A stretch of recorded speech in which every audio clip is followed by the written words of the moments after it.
Hello, my name's Leah, and I'm part of the team that produces this podcast. In today's episode, we are talking with Dr. Diana Hess and Dr. Paula McAvoy. Dr. Diana Hess is the Dean of the School of Education at the University of Wisconsin-Madison and holds the Karen Falk Distinguished Chair of Education. Dr. Hess's research focuses on civic and democratic education. Her first book, Controversy in the Classroom, won the Exemplary Research Award from the National Council for Social Studies. Formerly, Dr. Hess was the Senior Vice President of the Spencer Foundation, a high school social studies teacher, a teachers union president, and the associate executive director of the Constitutional Rights Foundation Chicago. Hess is finishing her ninth and final year as dean this May and will be writing a book with her colleague Lynn Gluick about the importance of deliberation of political issues in higher education next year. Paula McAvoy earned her PhD in Philosophy of Education in 2010 at UW-Madison's Department of Educational Policy Studies. Since then, she has worked as an assistant professor at Illinois State, an associate program officer at the Spencer Foundation, and as the director of the Center for Ethics in Education at UW-Madison. Prior to this, she taught high school social studies for 10 years at the Foothill Middle College program in Los Altos, California. I hope you enjoyed this episode. I'm educational justice coach Lindsay Lyons, and here on the Time for Teachership podcast, we learn how to inspire educational innovation for racial and gender justice, design curricula grounded in student voice, and build capacity for shared leadership. I'm a former teacher leader turned instructional coach. I'm striving to live a life full of learning, running, baking, traveling, and parenting because we can be rockstar educators and be full human beings. If you're a principal, assistant superintendent, curriculum director, instructional coach, or teacher who enjoys nerding out about co-created curriculum with students, I made this show for you. Here we go. Dr. Diana Hess, Dr. Paula McAvoy, welcome to the Time for Teachership podcast. It's great to be here. I'm so excited to have you both here today. I want to start with an opening question that I ask everyone and feels really big, but feel free to answer it. I'd love to hear from each of you in whatever way you want to respond. So I love this idea of freedom dreaming, which many folks talk about. Dr. Bettina Love specifically talks about it as dreams grounded in the critique of injustice, which I love. And so with that in mind, what is the big dream that each of you holds for education? Paula, would you like to start? Okay, I'll start. This is Paula. So I gave this some thought before, and one thing that I've done since the book has come out, and Diana has done also, is professional development with teachers around how to engage students in discussions of controversial political issues. And one thing that I've noticed is that at the end of, I teach a variety of strategies, and then teachers will often say, this is so great, I'm going to teach it to my AP students. And it just breaks my heart because I want, the strategies that we're going to talk about today are accessible to everybody. And it's just so important to give all students the opportunities to have real discussion in the classroom. And so I think that'll be my opener. Yeah, well, ditto to that. I've had that experience too, Paul, and I always find it, really disappointing. And I also feel like it means that all the things that I had done in the PD, no one apparently was paying attention to, because, the content of the PD is the antithesis of that. But relatedly,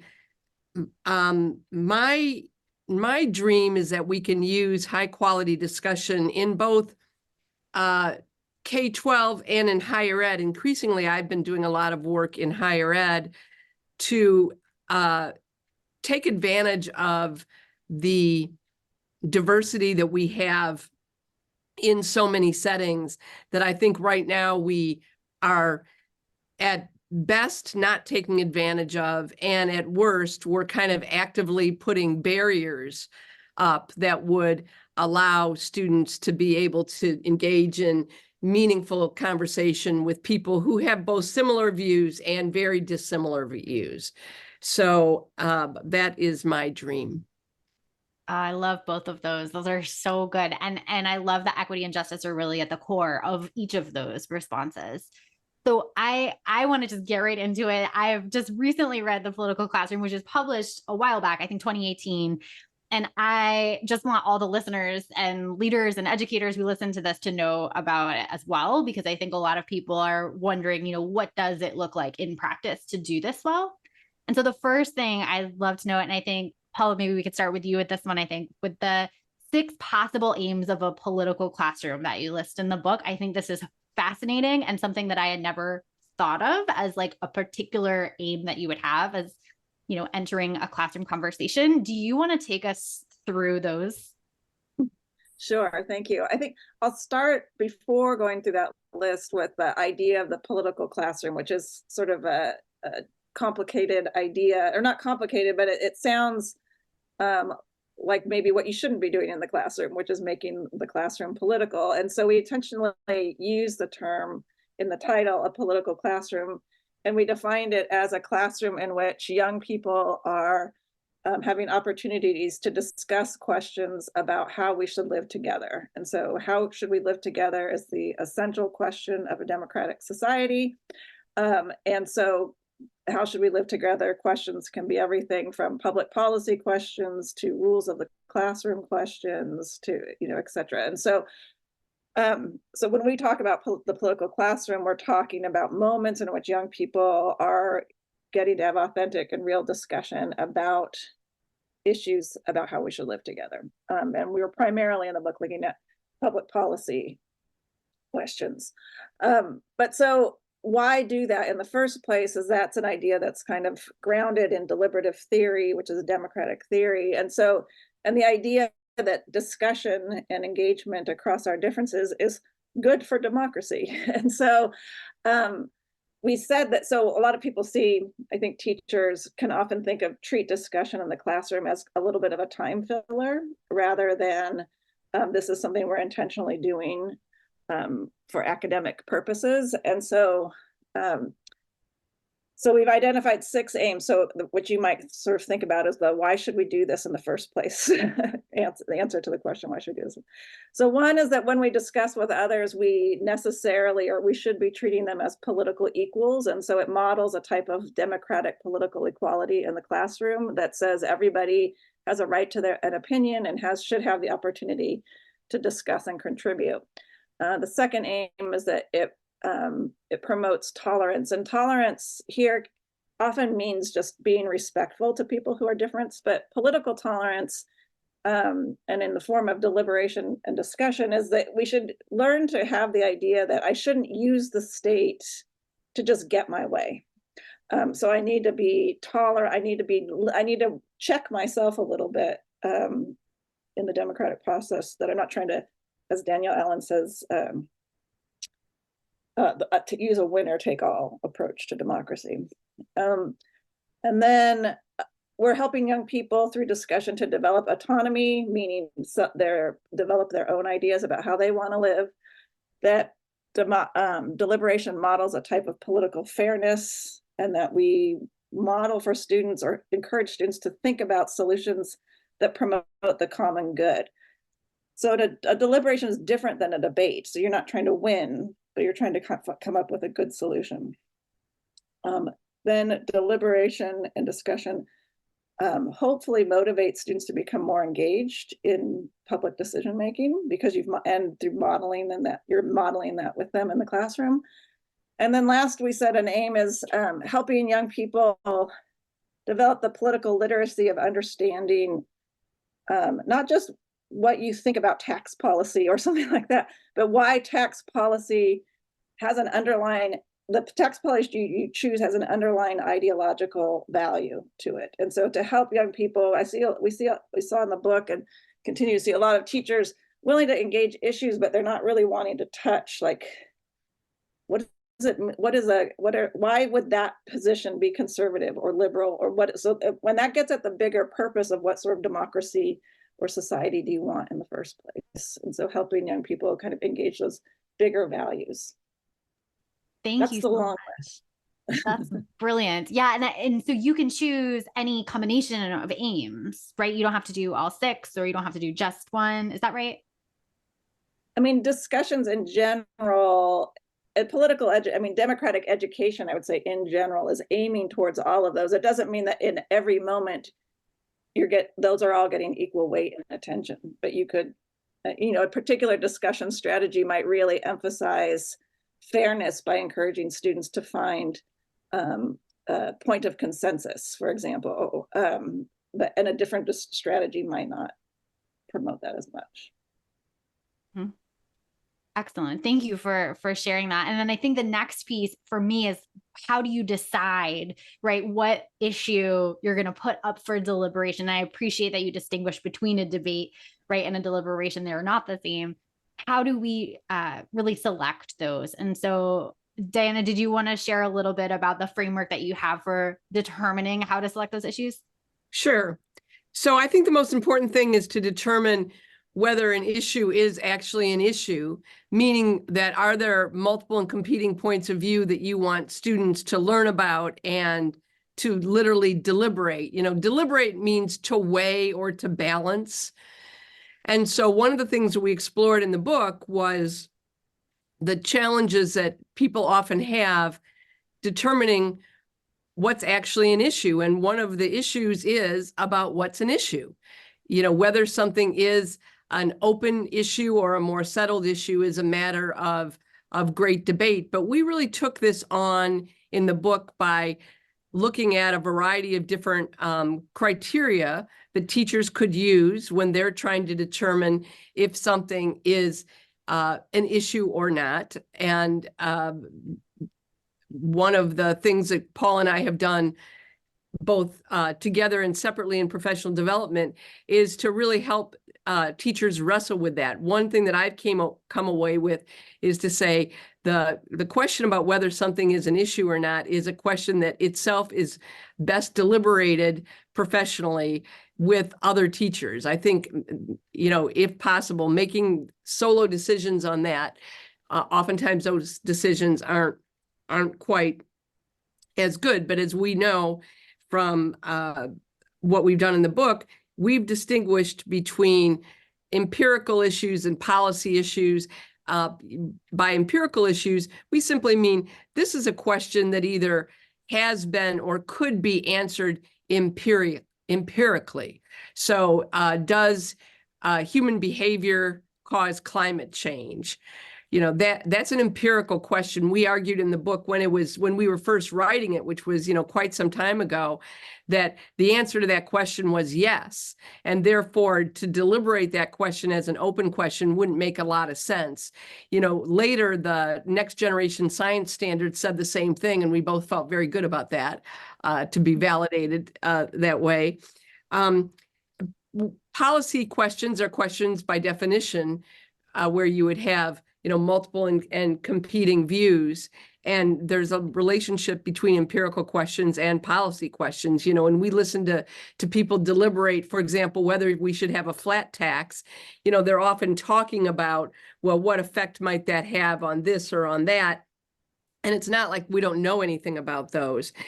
I think the most important thing that we talk about in the book is the need to make sure that the issues that you select are issues that have a content win. Paula was talking before about the aims that we've laid out in the book, and one of the aims is political literacy.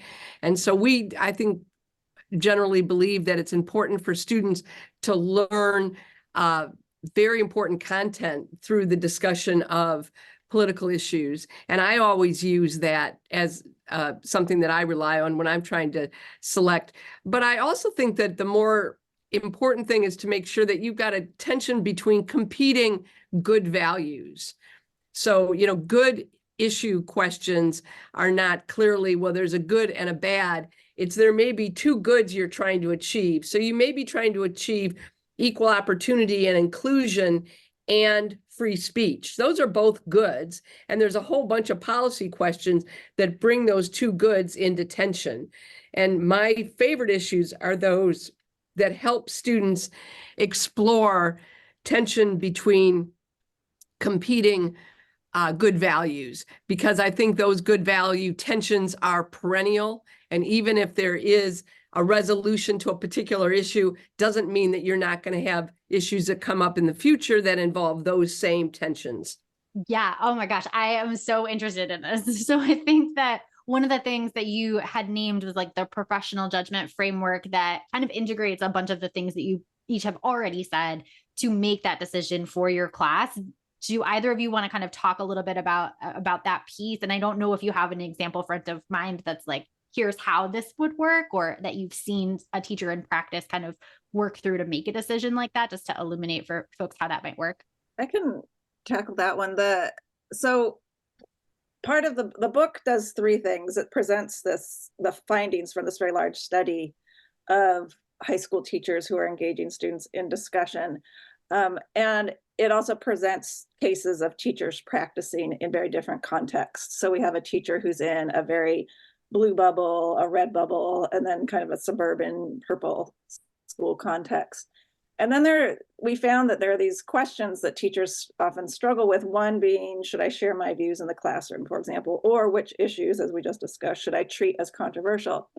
And there's not really a clear-cut answer to these questions. And what we found and argue in the book is that you really, that teachers need to be weighing what is my school context here? What am I trying to do in the first place? And what evidence can help me answer this question? So for example, should I share my views with the classroom? We have lots that we could say about this, but the one way to think about it is, in the context of my class, if I'm a liberal teacher in a conservative area and I'm having students discuss something and they turn to me and ask, well, what do you think about this issue?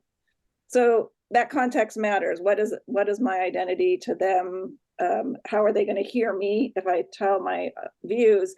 And then also, what am I trying to do? Am I trying to actually have them do the discussion? Then maybe I don't need to share my views in that moment because I'm trying to nurture the discussion in that moment. And maybe I think that my views will derail it in some way.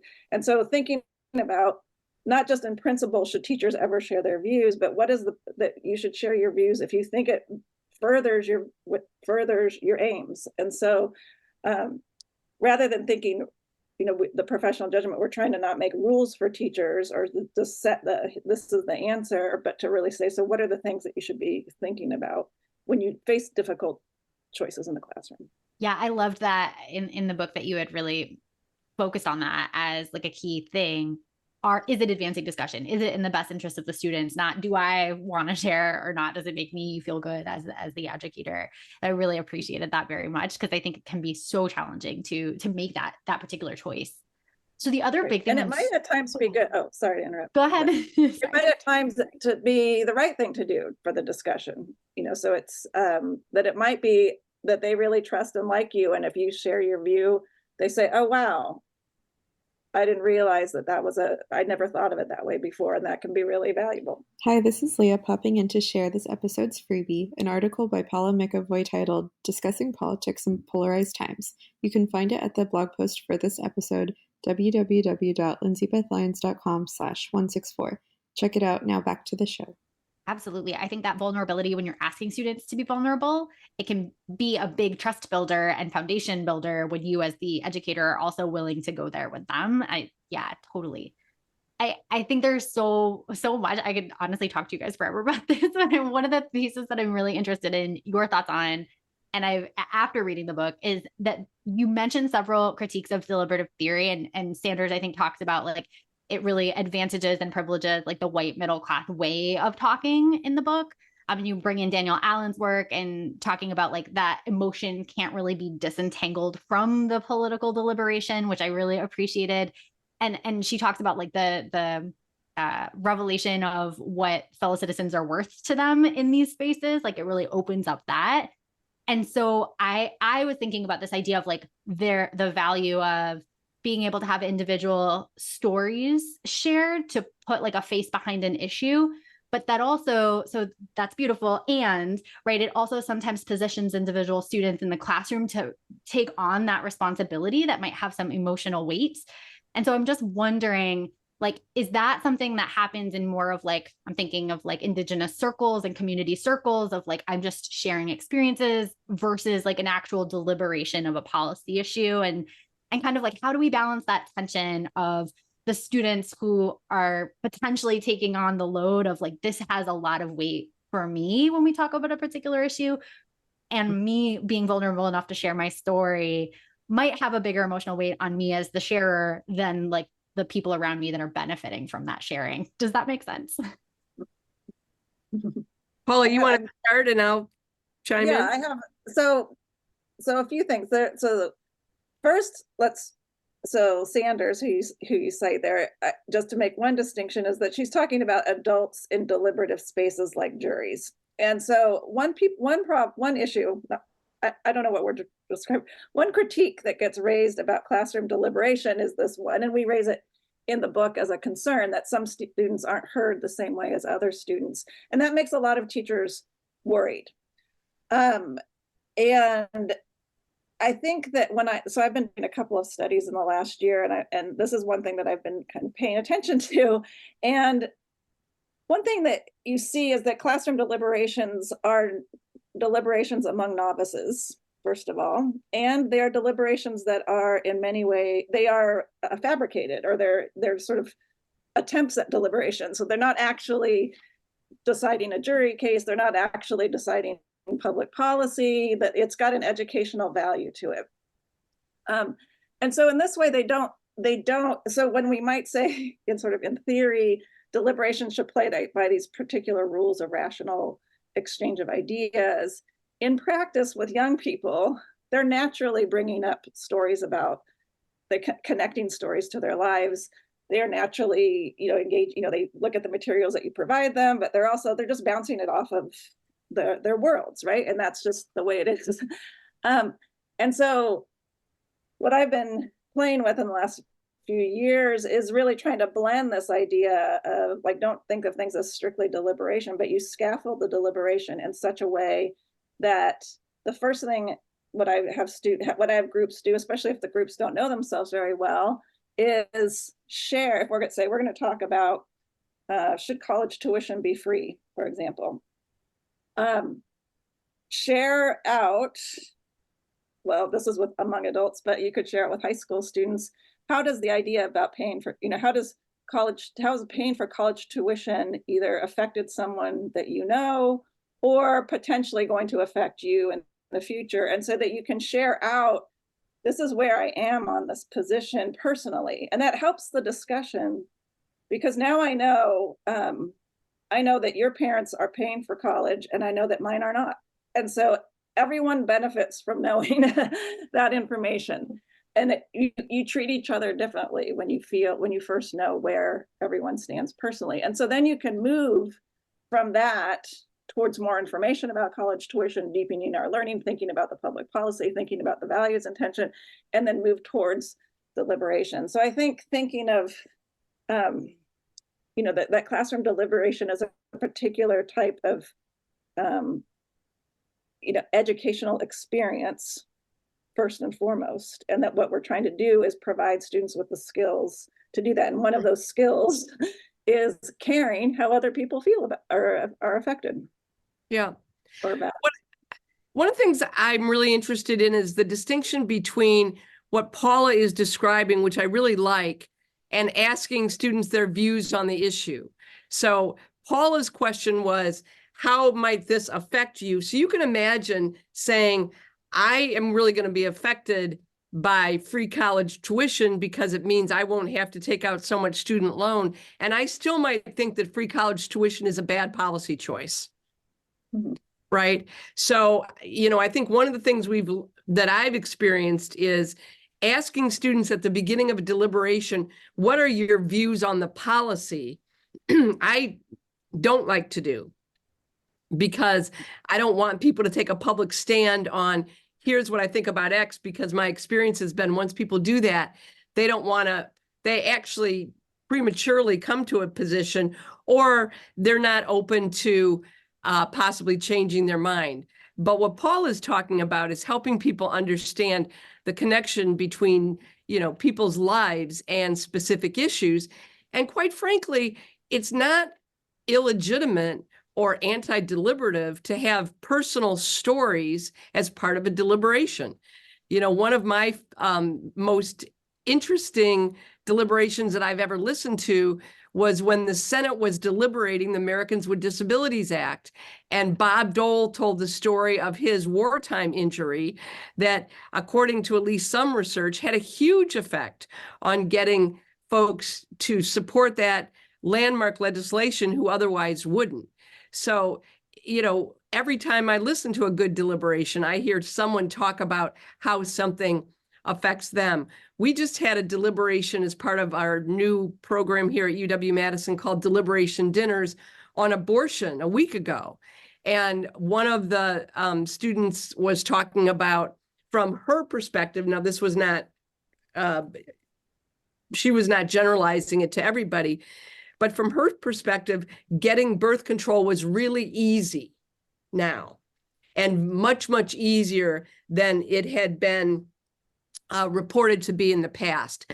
So that was, for her, a reason that influenced what she thinks about abortion policy. And, she told that story very authentically, and it was absolutely appropriate for her to do it. So when people say, well, we don't want students telling personal stories when talking about policy issues, I'm like, well, how could you possibly have a good deliberation without hearing about how real people are affected by policy questions? Yeah, absolutely. Thank you both for sharing those specific examples as well. I think of Dr. Sheree Bridges-Patrick and I had come up with it's a Juan Eicholz's work we adapted to think about racial discourse. And one of the things that we talk about for generative dialogue is actually the connection of kind of the head and the heart, and like the emotion and the intellectual pieces. And then often we're like overly intellectualizing when we divorce those emotional pieces from the stories, from the discussions. And so I love that this can be that too, that this deliberation can be that as well. Amazing. It also goes back to the aims that Paula was talking about at the beginning of the podcast. One of the things that we need to think about is both how do we advance our own self-interest? There's nothing wrong with doing that. And how do we make decisions based on what might be good for a broader set of people?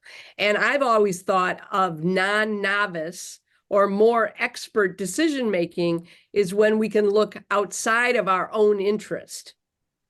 And, for that reason, I am always intrigued when I hear students say, well, my personal position on this is X, but I don't think the state should do Y because I don't think the state should be telling other people what to do about X. So I don't want people to think that what democratic decision-making means is what is my interest and how do I best advance my own interest. I love that you said that. I just think about I taught like a feminist course in high school, and so many of my students would talk about abortion in that way. Like, like maybe I personally would choose X. I think policy should be Y. Like, I thought it was a really interesting distinction that came up a lot in that particular topic. But thank you for illuminating that for us, because I think that's important to keep in mind for educators. One of the things that I think as leaders are supporting teachers to do this well, and teachers are kind of creating these spaces in their classrooms, I'm wondering if there are specific practices or action steps that you would suggest for either the teachers as well as the leaders who are kind of supporting teachers to create those spaces, and dealing with all of the things that are happening in the world that may kind of impact that. Any thoughts for either group, teachers or leaders? One thought I have is that I think, Diana kind of alluded to this point earlier, is that it would be valuable if teachers and administrators would sit down and talk about the question, what does a good discussion look like and how should we get it? And I think discussion is a word that's used it's often misused, or it's, a person might actually be lecturing when they use the word discussion, like I'm discussing World War I. And so we need to, I think in the public discourse, there's a lot of confusion about teacher talk right now versus student talk. And so what I think if schools could sit down and think about, do we want to be a place where there is good discussion? What does that discussion look like? And I would say one answer is that the students should talk to each other. And then how do you cultivate that? And that's a learned skill. people think, oh, everyone can talk, everyone can discuss. That's not the case. That they actually need scaffolded practice on how to learn to have this sort of discussion. And so I think having school leaders and teachers stop and think about what is it that we actually want to do, and what supports do we as teachers and a school need to get that into place. Yeah, I totally agree with that. We often say in the discussion project that we want students to learn how to discuss. In the same way, we want students to learn how to write, and we want students to learn how to do mathematical thinking. We want students to learn how to discuss. And we know from, I think, pretty solid research now that it's not like you are an innate discusser. Discussion is something that can be learned and needs to be, but we also want people to discuss to learn. So the question, to go back to how we started this, which is, well, why do this to begin with? Well, one reason to do this to begin with is because there's all sorts of things you can learn from having discussions that you're not going to learn, and you're not going to learn as well absent them. That discussion is itself a really powerful pedagogical tool. And so if we care in schools about students learning, and I would vote for that, I always say yes to that, then we should see discussion and deliberation as both powerful pedagogical tools. But back to the aims that Paula started us with really important democratic outcomes in their own right. Yeah, one of the things that I had written down too that I loved as a suggestion, and just in addition to the ideas that you all just shared, is that you could survey students to identify where there's diversity in the topics, like perspectives on the topics. That kind of a call to what you were all sharing before, was making sure that you have that diversity of viewpoints to decide it is an issue, right, in your context. I never would have thought of that, and I just really wanted to name that for listeners, that's a really cool idea. And also just that you call out for leaders to make sure that teachers have that good PD, so that we can build those discussion skills in students. And you need like a good facilitator to be able to help build those discussion skills in students. So making sure that teachers also have access to all of that PD so that this can happen. Right. So yeah. Thank you for that. I think just to move to kind of close here, I don't want to take too much of your time, but I'm curious to know, for folks who want to learn more about what you're doing now, because I know this was an older book. This was published years and years ago. I'm curious to know, what are you currently working on, or where can people kind of learn from you in this moment, or connect with you online spaces, or any of that? For me, I've been working on a couple of studies that are looking at different discussion strategies. And so, and how students differently experience them, how that affects how their views change as a result of the discussion. And so looking at really the structure of discussion. So a lot of people imagine that the best discussion is this like beautiful seminar style with people in a circle and everyone's participating. It's so hard to get that discussion in a typical high school classroom. I mean, you can build towards it for sure. But there's a lot of different strategies and structures that people can use, and those structures model how to discuss. They actually teach the how of discussion, and they help teachers maintain norms. They make sure that students are operating from a common sort of starting point of a base of knowledge. There's materials involved. And so I think, and so what I've been looking at is how do different strategies affect either what students experience in the discussion and how their views change as a result of the different strategies. That is super interesting. Oh my gosh, I can't wait to read some of that. Yeah, Paula's got a really great article in the most recent issue of Social Education. I'm going to hold it up. And this is a special issue on teaching social studies in polarized times that was guest edited by Jeremy Stoddard, who's a professor here at UW-Madison. And I worked with him as well. And I think there are a number of articles in this special issue that are really great. I would call out Paula's in particular. I've been working on two projects, one that Paula started here when she was at UW-Madison, the discussion project that we started together. And then another one that we just started this year called Deliberation Dinners. And that was based on a project that Paula had started at North Carolina State that was called, I think, Democracy Dinners.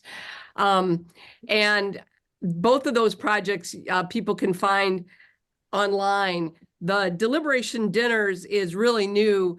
We created ideologically diverse groups of students by having them take the Pew Ideology quiz, which for your listeners, I would encourage them to go to the Pew Ideology quiz, and they will answer a bunch of questions, and then they will be placed in one of 9 different groups. So it's not just left or right, but it's across the ideological spectrum. And then we built 12 tables of 10 students to ensure that we had ideological diversity and also different majors, different years in schools, et cetera. And we've been doing a lot of experimentation and piloting of, how you help students who typically don't talk with people with different points of view learn how to do that in the context of highly authentic and really important state-based issues, legalizing marijuana, increasing nuclear capacity, abortion, et cetera. And so a lot of what Paul and I learned from the political classroom that we saw naturally occurring in these purple classrooms that you read about, what we're trying to figure out is is there a way to create purple spaces, especially purple spaces when everyone believes that everybody has the same views. And, one of the things we've learned is that there's always more diversity than you think. But so we've been having a lot of fun on that project. It's, and I also think it probably has a lot of utility for high school teachers and students as well. I gave a keynote to the Wisconsin Council for the Social Studies Conference this past Saturday and talked about it briefly. And a whole bunch of teachers came up to me and said, we really want the materials, which I thought was great because, that's the other thing that we've learned is that, if you think you have to stay up, till midnight every night writing your own materials to have good discussions, you're not going to be in it for the long haul. What a fantastic last point that you just made. Yes, like sustainability, I think, is really an important thing to think about. And then also just thinking about the idea of creating purple spaces and the applicability in high schools. Yeah, I love that idea. Even at like a multi-stakeholder group, right? Like thinking about community events where you have teachers, family members of students, like, oh, how cool would it be to like mix them all up and get that ideological diversity going? Oh, wow. Oh my gosh. Thank you both so much. I have so appreciated both your book and this conversation. I really appreciate you taking the time to come on the show today. Thank you so much for the invitation. Yeah, thank you. It was really fun. If you like this episode, I bet you'll be just as jazzed as I am about my coaching program for increasing student-led discussions in your school. Shane Safir and Jamila Dugan talk about a pedagogy of student voice in their book, Street Data. They say students should be talking for 75% of class time. Do students in your school talk for 75% of each class period? I would love for you to walk into any classroom in your community and see this in action. If you're smiling to yourself as you listen right now, grab 20 minutes on my calendar to brainstorm how I can help you make this big dream a reality. I'll help you build a comprehensive plan from full-day trainings and discussion protocols like Circle and Socratic Seminar to follow-up classroom visits where I can plan, witness, and debrief discussion-based lessons with your teachers. Sign up for a nerdy, no strings attached brainstorm call at lindsaybethlyons.com/contact. Until next time, leaders, think big, act brave, and be your best self. This podcast is a proud member of the Teach Better Podcast Network. Better today, better tomorrow, and the podcast to get you there. Explore more podcasts at teachbetter.com/podcasts, and we'll see you at the next episode.